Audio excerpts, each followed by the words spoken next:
On today's episode of the Information Podcast, we sit down with the seminary's Director of Development to discuss what that entails, the outreach of the seminary, as well as a look into behind the scenes of our gala. Stick around.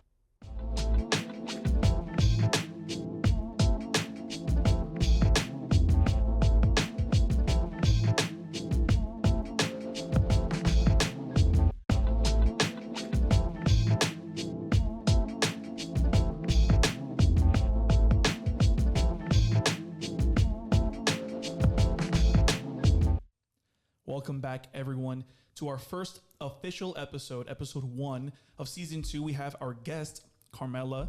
We're going to go into what she does at the seminary and who she is. Welcome again. My name is Gabriel Campos, one of your hosts, and we have here Michael Santos. So I know I just kind of said it, Carmela. That was it. If you mind sharing with us a little bit about who you are, what you do in the seminary, and your position here. So my name is Carmela Rincon, and I am Director of Development and Public Relations. So I technically fundraise for the seminary, and I handle all of the public relations for the seminary. Are we under that umbrella as the podcast? Yes, you are under the umbrella. So thank you, Carmela, for everything you've done for us. Hopefully we'll do as well, a little more than we have. So Carmela, for our listeners who don't necessarily know what the development office is at the seminary and what it does, how long have you been working here? And what are some of the things that you facilitate or do in your position as development office? Okay, so I have been here for 4.5 years. I came in as Assistant Director of Development, and about 2 years ago I became Director of Development. And really what I do is I build relationships with donors, our current donors. I cultivate new relationships with potential donors or, friends of the seminary. I organize events to fundraise for the seminary, as well as I organize different appeals, mailing appeals to capture current donors, potential donors. And then I also protect the image of the seminary. And we do outreach to the different dioceses that own the seminary. And their donors or their parishioners. And so that's what I do. Thank you. I feel like the seminarians don't necessarily do a good job at doing a good image to the seminary. She's got to reel us in sometimes. No, you do. Well, one thing we've added new, at least this year, was social media. Yes. Really being like a prominent feature for development. So how was that kind of transformed over the years since you started working? Well, when I started working here, we weren't really using social media as much as we are now. And I would say the reason why we started is because one of our biggest challenges for development and public relations is reaching donors or supporters, because it's not just donors of financial giving, it's their prayers as well. Yes. And it's knowing that the seminary is here and that we are owned by the 7 dioceses of Florida, but we are a regional seminary for the southeast of the United States. So one of our biggest challenges is how do we reach people outside the Diocese of Palm Beach where we're located. So yes, we do mailings, and yes, it's word of mouth, but social media is so big now, and it's used by so many people that we figured let's increase our social media posts and let's try to reach outside of Florida, and it just becomes easier to spread the word that the seminary is here. And Since we've begun using social media more, have you seen a greater awareness in the communities of the seminary and support and contact and prayers? We have. We've seen an increase in followers, or we've seen an increase in how many people have viewed our social media sites, even our website, our YouTube account. and what I like is it's a really easy way for families of seminarians to really stay in touch of their daily life here at the seminary and the great work that we're doing. And so, yes, we've seen an increase. Oh, that's fabulous. Mm-hmm. So a follow-up question, just knowing how the development office works, is did you ever see yourself like in this position? Kind of seeing yourself like, oh, I'm going to be working at a seminary for how many years under this development office and doing this. How has that sort of just grown into, oh, this is what this is my work. This is my job. So prior to coming to the seminary, I worked 13 years in the administration of a local hospital, a local healthcare system. And when I was approached to come and work at the seminary as an assistant director of development, I thought, nope, I don't, there's no way. No. I'm leaving my job. Well, there's a here comfort there, knowing you've been 13 years. It is, and I love healthcare. Yeah. I love, and I knew it very well, and I was comfortable, and there's a comfort in that. But I prayed about it, and a month later, I decided to make the switch and come to the seminary. And at first, it takes time when you start a job to kind of get comfortable with it.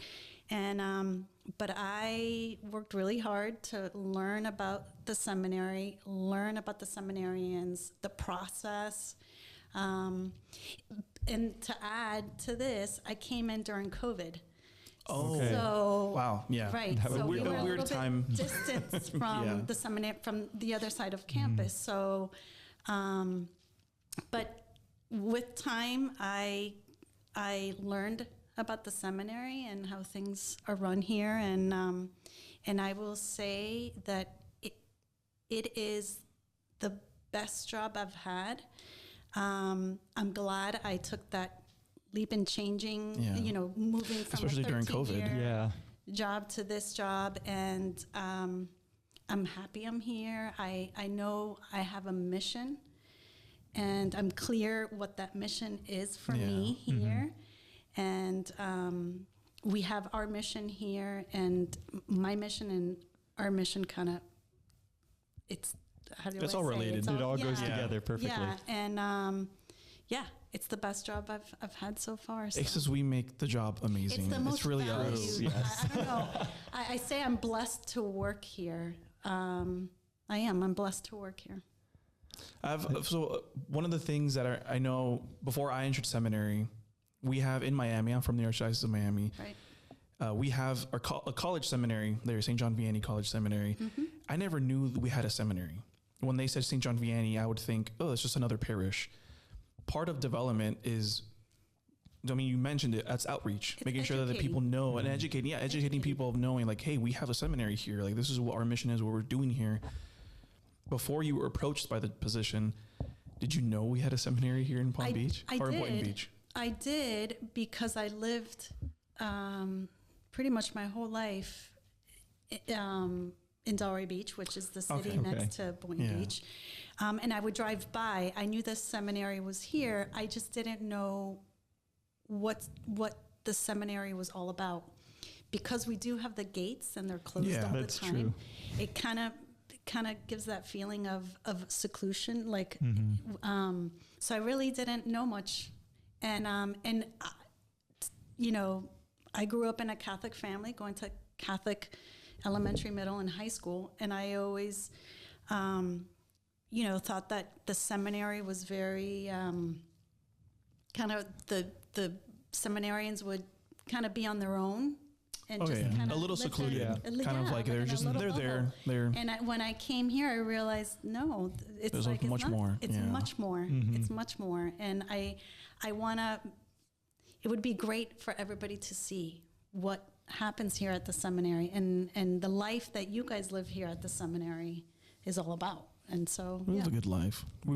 Aaron and I were talking. Yes, you guys do. We were talking about the mac and cheese we just had for lunch because it was really good. One of the things we do here and live a good life is the food. I will say that. Yes. Yes. And all that food is made possible because our sponsor of today. No, I'm kidding. There's no sponsor. So Carla, just looking at the joy that you've brought here, and that I can see that you have in your time spent here working at the seminary. For those who are listening, like as you go into these different events that you plan for the seminary to raise money to help bring funds so that we can have mac and cheese on Fridays. You've spearheaded this major event, which is our biggest fundraiser for the year, the Friends of the Seminary. And so could you give us a little bit of a glimpse behind the scenes, behind the curtain. Sure. Yes. So we can appreciate, because even some of the seminarians will help out setting up, we'll do things like that, but we don't even necessarily appreciate or know exactly what goes into the making of this event. Okay. So for those listening, Friends of the Seminary is our largest fundraiser of the year. And basically it's a mass at 5:30. The whole community, our donors come to the mass. The bishops of the board are present. And then after mass, we have a cocktail. And that cocktail, part of the cocktail, there's a silent auction. And then after the cocktail, we go to dinner.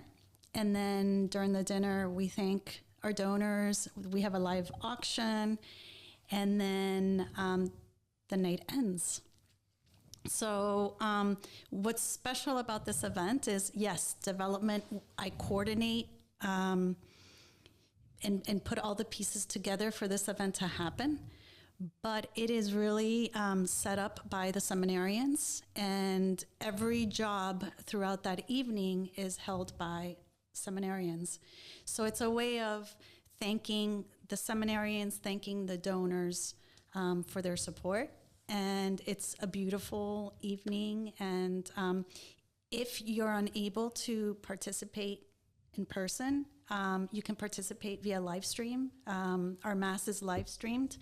And or you can, support us in other ways. But our page for Friends of the Seminary is www.svdp.edu/friends. Mm-hmm. Thank you for that. And so how have you seen, how long have we been doing Friends of the Seminary, out of curiosity? I don't know when it actually started. Okay. I know that it's been held for It's been a while. a while. Yeah, I would imagine. And of what I've learned is it started a very small event. I think it was a cocktail at first, mass and cocktail, and then it grew into a mass and then the dinner.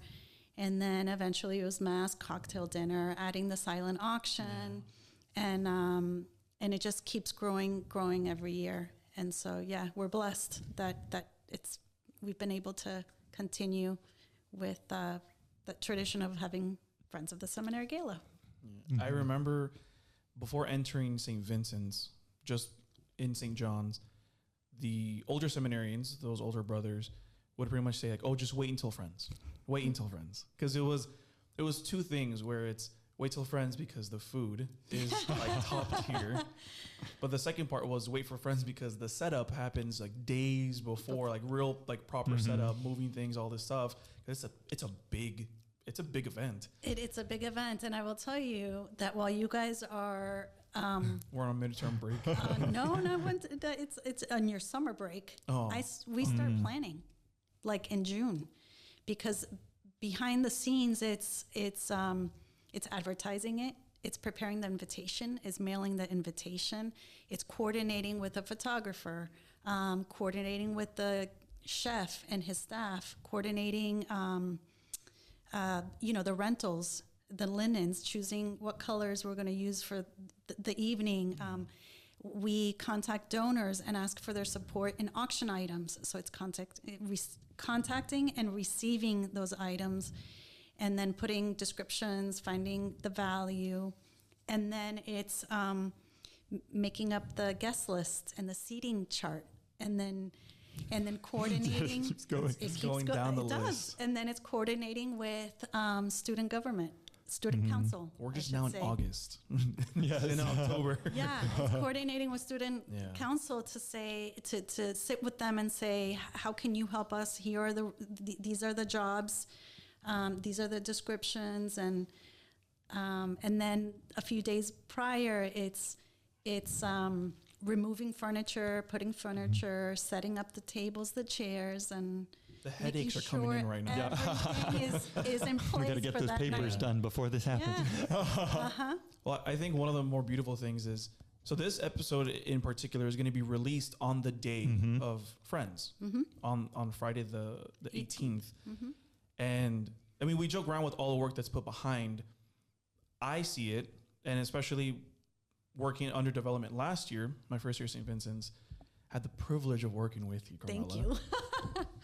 You really do see like the hours spent on this, the months, the week, everything just spent on this tirelessly with appreciation and gratitude. I mean, like, one thing is, oh, like we have this event, it's tradition, like we do this seminary.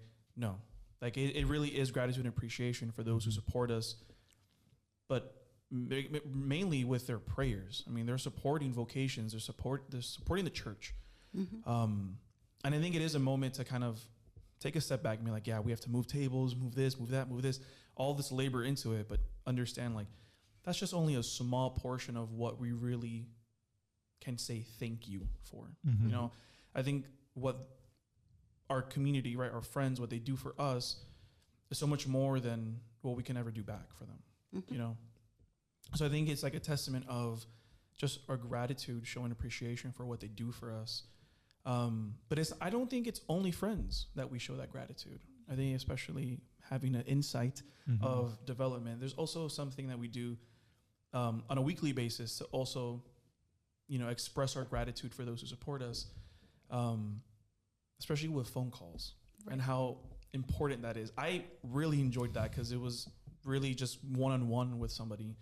So can you explain what that is and how important it is to just make sure our donors know, like, we appreciate them?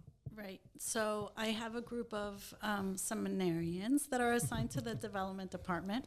And every week we prepare a call list. And every week the seminarians sit down for about 2 hours each and make thank you phone calls to the donors. And they'll have conversations with them, and they kind of get to know the donor a little bit better, and vice versa. And we always ask if there's any special intentions that they would like the seminarians to pray. And each seminarian then will pray either with them on during the call or after. And yeah, so that is a way of showing, you know, our saying thank you to them, and we also pray for them. Wednesday Mass. Oh, yeah. We always pray for them, and I always say, you know, they pray for us, we pray for them, and and I think that's a beautiful thing. Yeah, one of the biggest graces last year in just being able to have these conversations was that I would make a phone call. They would have that intention. I would kind of go back to be like, hey, they said this, and it was already good having that conversation and then being fulfilled in me. Like, you know, I was just having a genuine conversation with somebody. And then I would either get an email or you would tell me in person, hey, they responded back. That was not expected, but it was, again, very fulfilling in knowing, like, you know, I'm there for you. Like, I really do, you know, want you to know that we appreciate it. So how is it when you get feedback for those who we call, and also for friends, knowing that they understand the appreciation and the gratitude that we want to express to them? That feedback, how do you feel with that feedback when it gets back to you, knowing, like, you know, like, I've done my job, like, you know, I've done what I can for you, and it's, you know, this is it, like, this is my passion, this is what I want to do. So how is it receiving that feedback? Well, of course, I love it. You know, I love to hear donors' feedback, especially when it's a seminarian that has made that step to either make a phone call or approach them during our Wednesday Mass or any event, or while they're out doing their, pastoral assignments, yes. Assignments, or when they're back home. Like, I'll receive notes, I'll receive emails, I receive phone calls from donors, and I try to make it a point that if they acknowledge a specific seminarian, that seminarian knows.